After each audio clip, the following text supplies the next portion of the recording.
Hi, everyone, and welcome to A Gem of a Secret podcast. My name is Donatello My Secrets. And my name is Coco Gem Holiday. How you doing tonight, Coco? I'm doing I'm really lazy. That's how I'm doing because Really? I've been working from home for almost 2 weeks now. Isn't it fun? It's kind of everything, actually. I'm not gonna lie, I've been really appreciating working from home. So I've been doing that this entire time with quarantine, and you think you're gonna get a lot more done, and that you'll have time to do more things, maybe.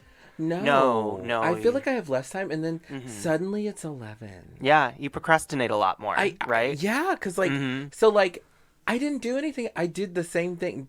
So literally, I get to sleep in longer. When your bed is a walk away from where you're working. Jeez, honey. Yeah, no, I woke up, like today specifically, I woke up 5 minutes before work, and I threw on a hat and a button up and then got on my calls that I needed to get on, which is great. And then at the end of work, I literally hit my pillow for a 30-minute nap. Yeah. Then I took my first shower of the day, obviously, because I could sleep in. And then suddenly it was time to film the podcast after eating dinner. I was like, where is it? It's literally 7 o'clock p.m. and I've done nothing. Yeah.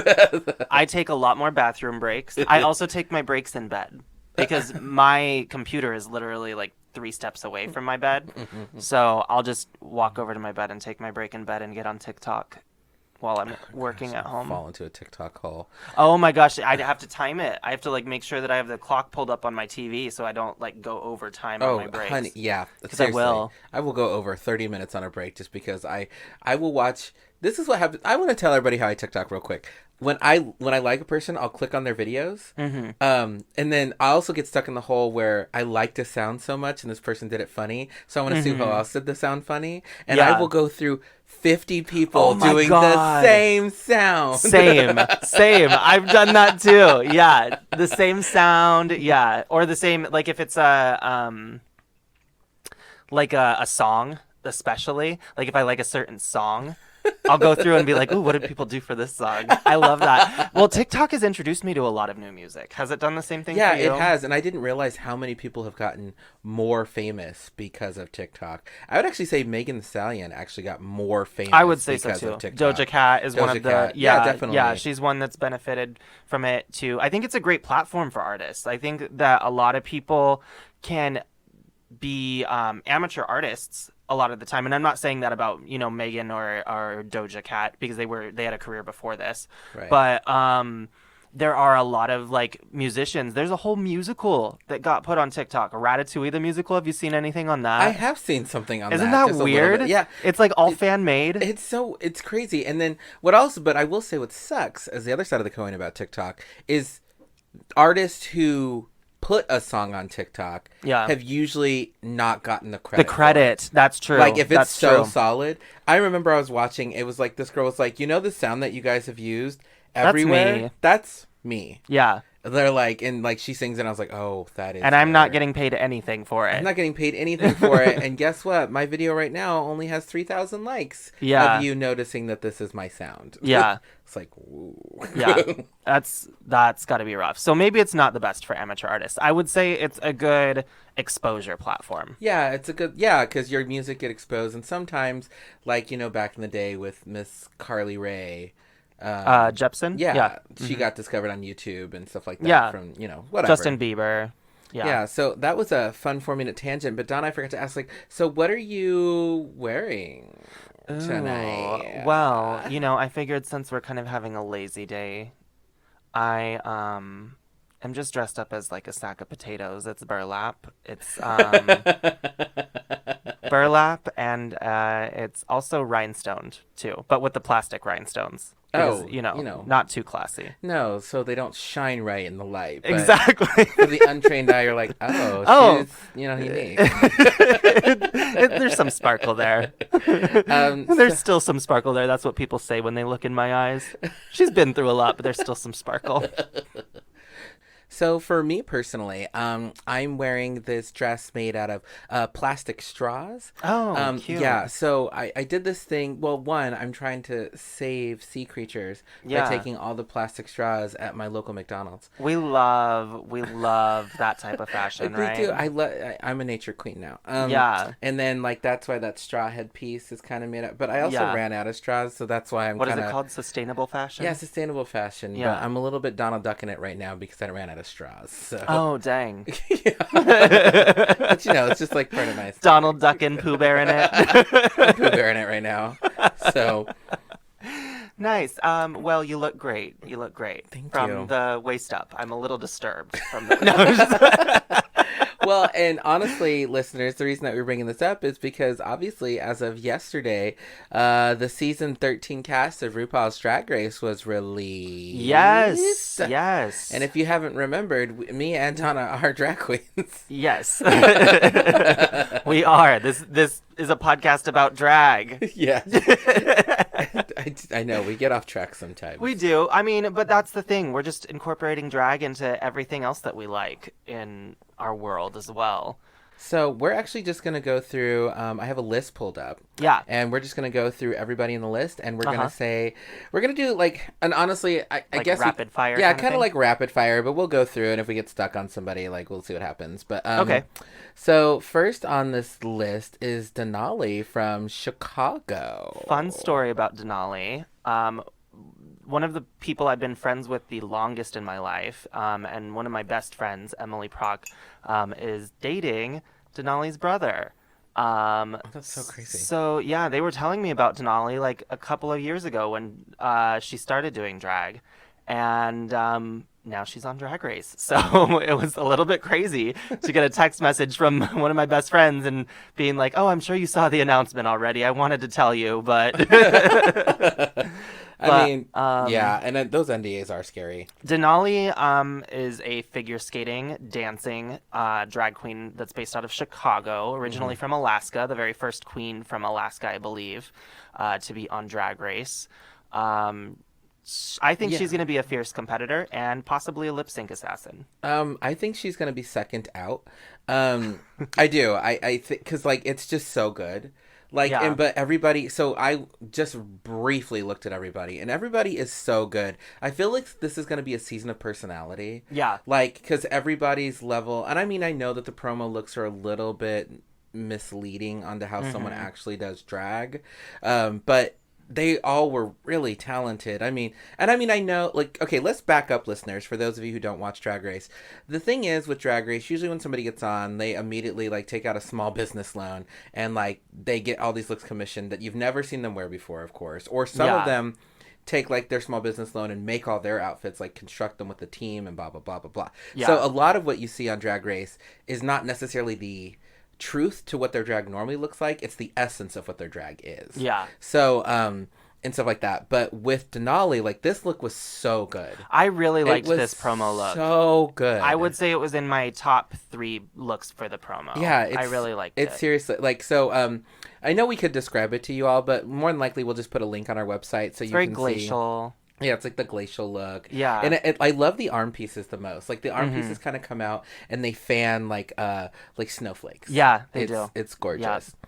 Yeah. So moving on to Elliot with 2 T's from Las Vegas. Yes, I've actually performed with her. She made a stop in Portland and performed at Cece's during Superstar Divas, one of the times that I was doing that. Either Superstar Divas or Pre-Pump, one of the two. But Elliot is very sweet, very nice. She's kind of got a housewifey aesthetic. Also, I'm just excited to see what she brings on the season. Yeah, I like it. I think she is probably one of like the kinder like traveling entertainers too that I've met. She was very open, very very welcoming and very nice, especially even to like alt queens like myself. Yeah, she like the one thing that I liked is that the outfit, it like makes me want to change my drag aesthetic. Like, so when you think about Drag Race, it's about the looks and stuff. It really is. It's a look based show. It is. It does the challenges, sure, but it's a look based and personality based. So the one thing that I liked about Elliot with Two Cheese is that this look, I was like, gosh, I want to move into drag like that, where I'm performing wearing a ruffle top and like a bodysuit underneath or whatever to make it give me this like classic silhouette. And like, I just thought that was so classy. Yeah. And their interview was kind. Yeah. Yeah, just so nice. Yeah. Yeah. Yeah. Moving on to Got Mick. Yes, they are the first from Los Angeles. trans male contestant from Los Angeles. Yeah, yes. and honestly, this look is insane. Like, and also somebody wrote online that the promo pictures were done with the wrong lighting, so it doesn't do justice to the outfits. Because obviously it's supposed to be pastels. And watching the video versus looking at the picture I'm looking at, it is because that crown that Got Mick is wearing is like. It's like a crystal crown thing. It's everything. It is. And honestly, it's washed out a little bit. This whole look though is so impressive. This isn't my favorite one, but this is also, I would say this is probably my second favorite, with Denali's being probably like my third favorite, and then I'll tell you who my first favorite is when we get down to it. Yeah, but seriously, this look is insane. It's like a caped, because this is a podcast, it's like a caped look, nipples showing with pasties, and this crown piece that's amazing, and the whole face is like painted white, and it's just with like really thin brows. Like it's such a good, like stylistically, it just from head to toe, it seemed like it was cohesive. Very cohesive, and Mick is a fabulous makeup artist as well. So check out their Instagram for sure. Everyone is. So Joey J from Phoenix is next. Yeah, and I actually have to say, so their promo video, not the Meet the Queens video, but the promo video, was my favorite look, because it was dripping in every effing thing they found in the junk drawer. The pearls and the everything found in the junk drawer. I liked the big spikes on the head too. I know, but like even the spikes were like bedazzled with like the shake and go coming out underneath it. And it's just like I loved the fact that I saw so many wigs that are hashtag like shake and go with like headpieces on the side or something like that, just to give it the drag flair. And I seriously, I loved the hair look on this so much. Yeah. Meanwhile, their promo look is pretty true to their drag that they were talking about in their Meet the Queens. They don't like to wear wigs a whole lot. And they have like a very masculine style of drag, which I relate to, because I like to think that I'm kind of the lipstick lesbian of Portland, or at least I have been called the lipstick lesbian of Portland. But... yeah, like with the masculinity. Yeah, so seriously, I actually... well, I guess that would be like butch. I'd be a little... I'm butch and lipstick. It's kind of weird. I don't know. I like playing with gender. Okay? Yeah, you really do. And so I actually see them not winning, but maybe being like fourth, fifth out. Or maybe a mid-season for me. I don't know who like none of the... there's a few of the promos I was like, okay, that person's gonna hit that finish line. Yeah. Real good. Has there been an Arizona queen on before? I was gonna say Vanjie, but it wasn't Vanjie. It was another bigger... I thought Calorie was... was she New Mexico or Arizona? Oh, she might have been New Mexico. I think it was New Mexico. Almost. Yeah, I don't know. I can't remember. No, I can't remember. But I feel like there's been an Arizona girl before. Yeah. So next up is Mora Hall. Gorgeous. First of all, just gorgeous. Yeah. Chicago all the way. Mora Hall. Damn. And this outfit is a little bit, for the promo photo, is a little bit more simplistic in my opinion, but it's also classy. Like it didn't have to it didn't have to have everything from the junk drawer. Yeah. like simplicity can be good. Like I always think of Sasha Velour. Some of the look that Sasha Velour did for like, I don't know, it was like a rainbow look. It was like where she had the house on her head, and then she had like the red pencil skirt with the yellow sweater. Yeah. Like, and that was her runway look, and they were just like, oh my god, this is everything. Yeah. And it was simple as hell. It's a sweater and a pencil skirt. Like that's what I like about this. Like drag doesn't always have to be It reminds me of it reminds me of what Valentina wore for the season... what season was that? Season 8? Season 8? It's the season 8 promo, I think. No, it wasn't season 8. It was season 9. Yeah, season 9. Gosh, and I like that the shoes, regardless of what the lighting edits that they have here, I like that the shoes and the hair and the outfit all match. If you're gonna wear that Mm-hmm. color head to toe, girl, go for I it. like the monochromatic. Yeah, I Yeah. love a good monochromatic look. Candy Muse, Aja's drag daughter. Yeah, she from New York is Yes. literally so the one thing I like about okay, so I saw in our city, Bougie Cherry was the first person I saw who wore the kind of the pencil skirt that's like cut out, Yeah. you know, so you can see the leotard underneath. Yeah. And when I first saw it, I was like, that's interesting. Mm-hmm. Like, I don't know how I like it per se, Yeah. but I actually think that this whole look is pretty I cohesive love it. with it. I love it. I love the beehive. Oh, the beehive's The everything. shape. Her shape is great. And her Meet the Queen, she seems like she's got a lot of personality. I'm excited to see what she brings. Yeah, and I love that she's wearing gloves. The Yeah. gloves for me puts it together. Like if she were to wear bangles with some long nails, I Yeah. would have hated this outfit. I really love the fact that there's gloves. Yeah. For real. And just it's simplistic to me in a way that I appreciate. Yeah. And she knows her angles too. She She's like a does. big girl with the arms out, with the legs crossed to give you that little frame. Mm-hmm. The figure eights going all day long. Lala Ree, You from really liked this look. yeah, from Atlanta. Yes. So, and I kind of, because me and Donna were watching the Meet the Queens, and this outfit did not.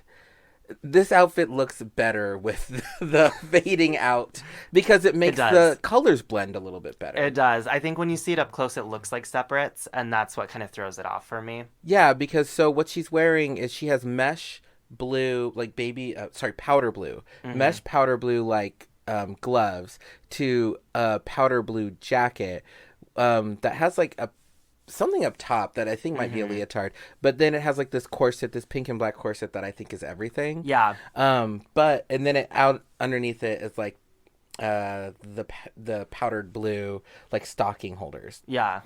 The garters. The garters, Yes. yes. And then she's wearing this like multicolored wig that I don't like reading Queens honestly, but the wig Yeah. is not styled well. I don't Like think it is either. in the Meet the Queens, Yeah. it wasn't styled well. And come for my drag because my wigs are not styled Mine aren't well either. at No, all. no, But I'm go not on ahead. Drag Race. There's a Yeah. difference. I'm not exactly. I don't have the pressure to look pristine in front of a nationwide audience, But in this washed out lighting, international audience. yes, your international audience. Like this washed out lighting, this look for me was everything. I was like, oh, this is stunning. Yeah. Yeah, for real. Oh, this was my favorite look. Olivia Lux from New York. Yes, this was my favorite promo look. I love the drama of it. I love the monochromatic. I love the hair. I love all of it. This is my favorite. Yeah, actually, I didn't watch their Meet the Queen, so what are they like? I actually don't know if I got to their Meet the Queens yet either because it is a 40-minute video. So I watched most of the Meet the Queens, but they seem really nice. They're gorgeous. Yeah. All of their looks that I've seen from them are gorgeous. I followed them on Instagram right after this. I was like, I love this. I like hair like this too. Yeah. Like the bushy fro hair look because it's like a reddish orange, and it's gorgeous. Yeah. Then we have Rosé from New York. Yes, Jan Sport's other Stephanie child. So she's part of Stephanie's child. Yes, I believe so. They sing together. Yeah. Okay. Yeah, they Rosé and Laguna. Yeah. Yeah. I'm pretty Laguna. sure. Laguna. Yeah, so she can sing. We know that. Oh wow, this outfit is everything. I like it. Actually, I don't know if this outfit because I didn't watch her Meet the Queens either, but like looking at it with this washed out lighting, it is gorgeous because it's like.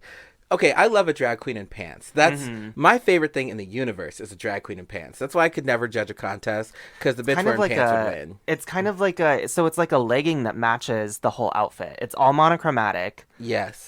It's giving me very like 80s prom from the waist up, but then 80s workout kind of from the waist down, which I think is kind of neat. Yeah, So, and the frame is right. The Yeah. frame is beautiful. yeah. I just seriously, I just love it. And then so next up we have Simone from Los Angeles. This hair is insane. This hair is insane. This is the look with like it's like this braidedy black hair number with like lots of circles and everything like that going up to the high heavens, and it is gorgeous. It reminds me of something you'd see at a hair show. Yeah, it does. And the one thing that's interesting about it is this look is not traditional for what I would see on Drag Race. Like, because it's a bra technically with like a choker, like, Yeah. and it's pants with like midriff showing and like a belt and whatever, and the pants hit the ground so you can't even see the shoes. Like, It's giving me kind of 90s, like...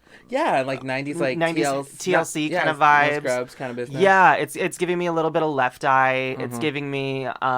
So every season, there's queens that kind of have a two-piece look like this. I think for Silky wore like one. Silky, it's funny because Silky had the hair. Widow and Von the Du two wore pants one off too, I think, during hers, where it was separates kind of look like this. Yeah. And... Yeah, no, I like this look. I'm a little bit confused about what's kind of going on with the boy shorts and the thong in the middle. But it's a little awkward, but it also does fit with that traditional 90s because they did, like, I remember even watching a Destiny's Child live show where they kind of like had rolled sweatpants. Yeah. And whatever, and like having that like sexy thing going on. Yeah. I don't know. I like it. And the other thing too is I see that personality for somebody to come up with a style like that. I see that mid to going far. Yeah. Yeah. Like, oh, that for sure. style's insane. Like, she's well realized. Yes, there you go. And what is her name? Tanisha Iman? Yeah. Or Tanisha Mann? I think I think so. From Atlanta. Yeah, Tanisha Iman. Giving me major Mayhem Miller vibes. Yeah, I would say so. I don't like this dress. I don't like it. I've tried to, like, I don't know what it is that I don't like about it, but I don't like it. And I think it's the bottom. It's okay. So here's the thing. The package itself is great, but when it comes to Drag Race, the fans have been conditioned to expect more. And like, so if I saw this drag queen in a club, I'd be like, "You're stunning." I was like, "Oh my gosh, Yeah. you're beautiful." Yeah. Number one, it does well. Actually, if the earrings were a little bit bigger, I would love to see a necklace because her neck is gone. Yeah, That's the other thing too. So, and I mean, no, drag queens are not professional models. Yeah. But if I saw this in person, I'm like, oh my gosh, wow. But on Drag Race, it's always like, oh, well, the one I just looked at had hair that was circles that hit the ceiling, and I know that might not be their drag. Yeah. Because I'd be this girl if Yeah. I got on Drag Race. I'd be this girl in the promo. Yeah. They'd be like, oh, yeah, she's pretty. Yeah. She's gorgeous. Right. They'd be like, she's gorgeous. Yeah. And I don't know. I guess I would have needed more. Maybe like I don't even know what would have made it more. Maybe like having a full arm. I don't. something to change it up a bit. It's a very classic. Safe outfit. I think it is probably that I'm just needing more from it, and I don't know if I really like the way the bottom of it looks. Honestly, I think. Yeah. So. Maybe if it was like a headpiece. She is very stunning, though. She's so gorgeous. From the waist up, I think it looks great. I just wish it were a bit different, maybe. If it were going to be that type of dress, I wish it would have been kind of classic or really flared out at the bottom, like this next queen. So Tina Burner from New York. So this is what I mean. And I know that, like, so this is kind of the same. Actually, it's the exact same silhouette. Love a queen in gloves. Yep. Love gloves. And Yep. the gloves also have the black ties on them as well as the top shape. And it's yellow and black, which are very complementary to her skin tone. And then she's wearing this kind of more costumey wig, but it's styled right. I was going to say, I think the hair is the only thing that I'm not absolutely in love with this look. Yeah, I don't love this hair. Yeah. But yeah. It's very drag. It seems elevated, and I will say that the way the mermaid bottom is pleated, and I love that, and it's a big pleated bottom. Yeah. So I just because apparently I know about fashion or something. I don't know. Yeah. And this queen is Utica Queen? Is that Utica? Yeah, Utica, I believe so. From Minneapolis, of all places. Yes. Oh, their promo video was the one I liked the most. Are they the one who wore like that big dress? That ones that we think. Yes, yeah, that was like the patchwork. Yeah. Gosh, that was insane. That is the kind of camp that's just like so cool to look at. And this look too is really great. So what it is just like, it's like kind of it is a mullet dress. It's definitely a mullet dress, but it's different, 2 different patterns being yellow and blue, and it looks like a picnic tablecloth, and then like a headpiece and whatever. And then of course they put her in like a pose that's very flattering to the outfit. I love this. I love it. It's just like the patchwork look that we were seeing in the other look that she served. Yeah, and the long sleeves. The long sleeves are in for me right now. I don't even know. They're just in. It's like just like a gingham pastel picnic just threw up on her, and I love it. It's one of my favorites.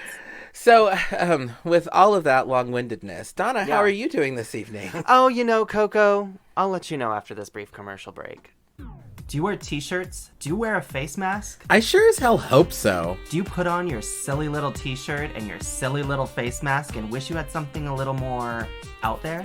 Yes. Even something, dare I say, matching? Girl, yes, duh. Then it looks like HunterDrips.com is exactly what you need.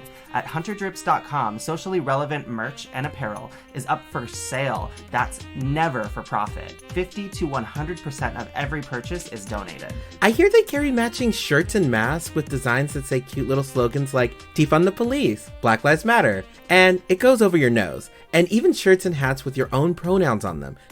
Things that are important. Oh, so you mean important. And almost all of it is donated? Yes, donated. And guess what? What? It's size inclusive too? Yes, up to 5XL. Why just make clothes for skinny people? It's all made by Queer Artist Girl. The creator of HunterDrips.com is trans, fat, lesbian, and the site also includes merch from other queer artists, including gay Portland rapper Tono. Listeners, head on over to HunterDrips.com and use the code SECRET for 15% off your purchase today. That's SECRET for 15% off your purchase at HunterDrips.com.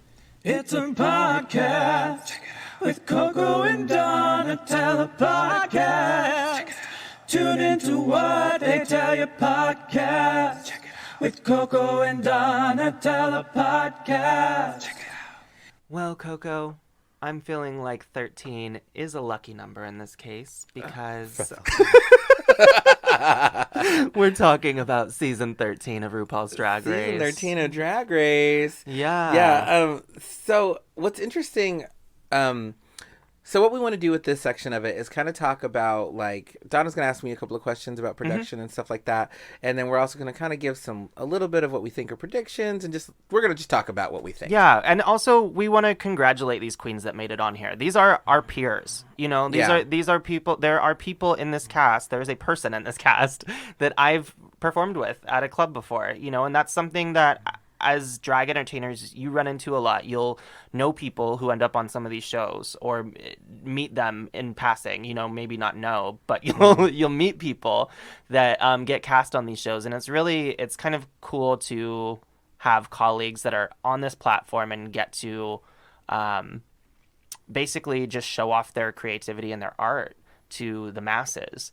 So congratulations to all the girls that made it on. Yeah, congratulations. It's a winning, because technically Drag Race is still the Olympics of drag, no matter how problematic you may think Drag Race may be. Yeah. And it is in certain aspects, but the one thing is, this is the Olympics of the field that we're in, and you either have to work really hard and hustle day and night to get to that level without Drag Race, or you make it onto Drag Race and you're one of the lucky few. Because me and Donna have been performing in drag a lot longer than I think 3 of the people on the cast. Yeah. 7 years. Yeah. 8-ish. 7-8 years. 7-ish, 8 years. We've been performing in drag, and we've had our successes. Yeah. Yeah. But not that much. Not that much. No, not like this. Never. So my biggest question for you, though, because I don't know, listeners, you should know, but our lovely co-hostess here was on Camp Wanakiki season 2. Yeah. Definitely a smaller platform than what Drag Race is, but what are some things that you would do if you were in these girls' shoes to prepare for the social media frenzy that is about to be their Instagram accounts and Facebook accounts? What are some things you would do? So what's interesting is like, so you go through and delete every bad photo of yourself. Oh yeah, or archive it. Yeah, or archive it, or I delete it. Yeah, you're like never again. Yeah, actually, I kept a lot of my bad ones up there because I like to show growth. Yeah. I said this on Facebook before. Like, the reason I keep up every bad status I've ever had is because I have learned from that embarrassment, and I keep it up there as a reminder that I'm better now. Yeah. Of course, people don't see it that way. Somebody, like, it happened with some of the Drag Race queens from the last couple seasons, that somebody dug and found in their Twitter, something where they were supporting RuPaul's, some of RuPaul's tendencies that people don't publicly appreciate. And they're just like, oh my God, this person's terrible, don't support them. I'm like, okay. I think it was Aiden Zane. Oh yeah, yeah. I probably, but I feel like Aiden has like come out later on and been very vocal in being like, this was my past. This is not the person that I am today. I've learned from it, which is nice on their end. Yeah, yeah, because honestly, all of my Facebook is public. And it has been public forever and always. Like scary, you know. It is like, terrifying. There's stuff on the internet from my childhood, like because that's the thing. My generation, like we grew up on the internet. Yeah, and both of us did. Yeah, I have a live journal that's still out there that I can't get rid of. I have a MySpace out there that I can't get rid of. Black Planet, like I have all of it. I have an old YouTube account that I don't have access to. Seriously, like I have all of that out there. I mean, I probably have nudes swirling on the internet, like a whole thing. And my thing is, so the one thing is like, as much as you can try to prepare for the notoriety, you can't because you don't know what it's going to look like, and you don't know how you're going to read on the show. The producers really do make you look a certain way. So, for instance, on Camp Wanakiki, Diana gave me a lot of material that I did use. But the funny thing about it is, they cut out almost 99% of almost everything Diana gave me. And Diana gave me a lot of funny stuff, but they just didn't use any of it. Yeah. And so a lot of what you see on the show is, obviously it's things that I did, but it's like, it's not, it's such a small glimpse. Those, because remember, they're 24-hour days. Regardless, you know, they're only filming for like, 9, 13 hours, of course. Our filming days were 13, 14 hours, of course, especially for campfire scenes, because we wanted them to be at night. But anyway, like, long story short, it's you are in drag and filming for a very long time, and to keep up the character that you are is challenging. Oh, I bet. Having to be on all the time? Oh, yeah, having to be on for that long. I remember my episode was the scary stories, like the Camp Spirit episode, where I was just brain dead. I couldn't think of anything funny to say. I couldn't contribute to nothing. Yeah. And it sucks because that was the first episode I was in the bottom. And like, what also sucks about that is that like, me and Diana finally got an opportunity to where we got to have like kind of like a behind the scenes video together, and I had nothing I could say to her because I was so tired. I just was like, I don't know. I was like, Diana, be funny. I'll just say stuff. Like because that's it. Like, you get burnt out, and it's incredibly traumatic too to be on a reality series, and at their level it's probably even more traumatic. I couldn't even imagine. And that's one thing too, listeners, is like, going into watching this season, be kind. Kind. This is a production. There are storylines, there are roles that these people are playing because there are people that are organizing that. It's a production for a reason. So just don't because some queen has a sassy remark, go and crucify her online for it. Oh, yeah. If I make it on Drag Race, the thing is, I have ugly photos with every single person. I don't know how to take a good photo, and honestly, when I get one, it's rare. So if I ever made it on Drag Race, people would be sharing photos of me, and I would look awful. You think? And all of them. Yeah. Any photo that a person takes with me, I look borderline terrible. Yeah. So like, it just would be like, dang, like, she made on Drag Race, like, damn, she's like good at makeup. Like, and I'm like, fair. I took a bad photo, girl. Like, now, did you ever have to deal with any bit of hate? Yeah, so like, I was the one who was in the bottom the most in my season, and the thing that sucks about that is I remember my favorite mean comment on the internet was like, what is Coco? Is she like the long lost twin, the triplet of the Sugar Bakers? Like, why are they keeping her here? And I think a lot of the reason that they kept me around is I somewhat made good TV. Mm-hmm. Like, I just think that, like, I think I was funny. Like, I think you added were. that I thought you did. I've added the comedic effect, and I was stupid and ridiculous. And I remember I did, even on that, I cut corners as much as I could Yeah. because you don't realize how tired you are. Yeah. Like, you almost forget that the world can see you in this thing. Mm-hmm. And, like, so you're just like, you know what? I should block that brow a little higher, or I should use this color, but I also could get 20 more minutes of sleep. Yeah. And I need that. And so I did deal with the hatred the most out of the entire cast. You did get 2. the worst. Yeah, I got the most hatred. Yeah. And I actually told the Sugar Bakers this later, that I was kind of happy it was me. Yeah. Because out of all the members of the cast, I think that I could deal with anonymous hatred a lot better because of living in Grand Junction, You do Colorado. have thicker skin. You do have thicker skin, and you've even said that. You've even said that though in like your like friendships and your personal. You're like, I'm glad it happened to me because I'm the one that has thicker skin and can take it. Because I think it's the case with a lot of people that are around you. I think you are a sensitive person, but So you don't show it as much, or you don't. I hate it when it's unfair. Uh-huh. Actually, no. There's 3. I'll say it. It's 3 levels for me. Yeah. If it's completely off base and unfair, Yeah. I kind of let it roll. I don't care if it's a perception that they have of me that's a little unfair. That's when I get really nasty and kind of in my feels. Yeah. And then if it is completely fair, that's where growth came in. Like, Yeah. as I've aged, if I'm in the wrong, Yeah. like, it's easier for me to be like, and I actually feel like I audibly make a noise. I'm like, actually, I'm wrong. Yeah, I it's just easy. apologize. I think like, the more you learn, the easier it is to admit to your mistakes and to admit that you're wrong.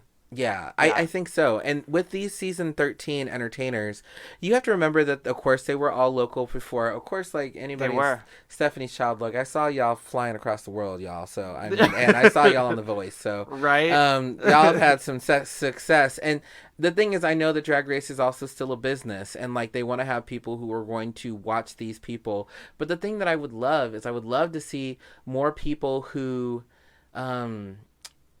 more real normal people versus what like we got. I guess I would too. I would really like that. I want to see a Portland queen on I at do. some point. And you even know. even with Dragula too. Yeah. Like so. Loris got caught up in this, and I know we didn't talk about Dragula Resurrection, and we probably should do a whole episode about that one day. Mm-hmm. We should. But the one thing about Loris had before I watched it, Loris had posted, "I'm sorry about the way that I acted. Like I was just trying to make good TV." Is Yeah, what they were and saying. it came off as inauthentic and kind of like it came annoying. off. Yeah, it came off annoying, and for lack of a better term, it came off bitchy, and it came off a little. It really, really insincere and a little gross. Yeah. Like, Yeah. for lack of a better term. And I've met Loris several times, and I don't agree they're kind of like that, but it's more of a joke. Yeah. And you get that, but the cameras did not pick up on that. I think they're a lot. They're not as extra in person. Not Yeah. as extra. Yeah. I think every drag queen is extra. Yeah, but, definitely. Yeah, I think when the cameras are out, everyone, well, most people, if they're wanting to like put on a show for the cameras and kind of produce themselves, which you see more on Drag Race as it goes on. You see queens that kind of come in with an idea of how to produce themselves, Right. and it can either go really well for them or not so much. But I feel like, we saw that especially, I think, with like Evie season with like Silky and Angie and yeah. Gosh, that season was really unfair to Silky. I feel, not in the sense of where she placed. I think she did a great job. That really shows where online bullying comes in. I want to ask you, because I do this at the end of every episode now, where I'm just like, let me throw Dawn on the spot for this really real tea moment. Yeah. Maybe we should call these real tea moments. Real tea moments. Real tea moments. With Donatella, my secret. So my real Oolong? tea moment. Is it sleepy time? How would you handle, like, because now you've heard a lot of my behind the scenes stories. Yeah. How would you handle because you don't know how you don't know what the producers are going to do with you. You don't. There's no way you could know. What if they painted you for one episode in a really negative light, and you were getting a lot of hate online? What do you think that you would do with that? How would you feel? How would you process? I would cry a lot to start. I would cry a lot. I'm a very sensitive person. I'm an extremely sensitive person. I am sensitive, but not soft. So I would cry a lot at first and I would take it very personally. And then after a little bit of reflection, I would probably have my closest friends hide comments like that from me. Good heavens. Or someone. I'd hire a PR person. I don't know. I know I'm not going to have that type of money, but I would do everything I could to like not feed into it and not have that be something that I obsessed over, because I know that type of like negative, especially if it's negative and mean-spirited. If it's constructive, then I've gotten to the age where like I can take constructive criticism, and likely if I look at it myself and be like, yeah, that was kind of like I looked bad, or that wasn't a good moment for me. But if it's just I was edited a certain way and people like came after me, I would have to basically say like, listen, it's not my job to prove to all of you that I'm a good person or that I'm all of this, but at the end of the day, like, I know where my heart is, and you're seeing a very small piece of me. And what sucks though in that same regard is that I thought about this. You still have to post photos to your social media. Yeah. You still have to be available to be attacked, which also sucks. And I mean, I know that like Sherry Pie, obviously for reasons, took a break from social media, but some of the other ones who were just doing just fine, but they were getting death threats, also took themselves off social media, and that's sad. I would disappear probably for a little bit. I've done it before with less pressure. So. Gosh, I would super love to manage your social media if you made it on to one of those shows or whatever. I would just super love to just be in those comments, just like reading everything and liking and saying thank you, and then just ignoring the bad ones and whatever. And of course, for me in my brain, I'd be like, oh, thank God this isn't me. This is a really mean comment. Oof. Yeah, I feel like there's also features on Instagram where if there's certain words you don't want in your comments, you can filter those comments out. Oh, that's nice. So yeah. I think that's something that I would get a lot more social media savvy, and if these queens aren't, then they need to be. Oh yeah, they really need to get more social media savvy. Yeah. Not gonna lie. Yeah.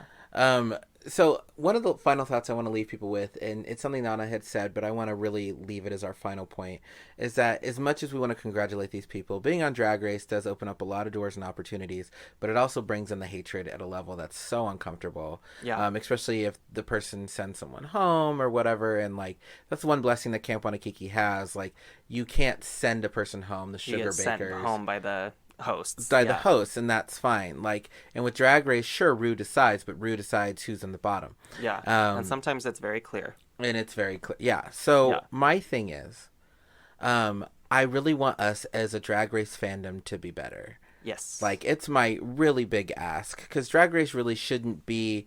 Drag Race should be an exciting and amazing moment for people. Yeah. It definitely shouldn't be a moment that people are afraid of about how they get edited. It should be just a competition show that we like and are interested in and are proud of people who made it that far. Yeah, I agree. Yeah. I agree. Let's be kind, everyone, for this season, and congrats once again to the queens of season 13. We look forward to watching you on our televisions, computers, mobile devices, all of the above. However we steal our way to watch it. Exactly. Thank you for listening, everyone, and we will catch you next week. Bye. Bye. This has been another episode of A Gem of a Secret podcast. The hosts of A Gem of a Secret podcast are Donatella My Secrets and Coco Gem Holiday. You may follow Donatella My Secrets at Donatella_My Secrets on Instagram. You may follow Coco Gem Holiday at Coco Gem Holiday on Instagram. Original music by Touche Douche and Party Favors. You can follow them respectively at The Touche Douche and at Party Favors Music on Instagram. For more exclusive content, visit www.agemofasecretpodcast.com. That is AJEM of a secret podcast.com. Be sure to tune in every week on Thursday for a new episode wherever you listen to podcasts. If you have any comments or questions, email us at agemofasecretpod@gmail.com. Please don't forget to like, rate, and subscribe. Until next time, goodbye.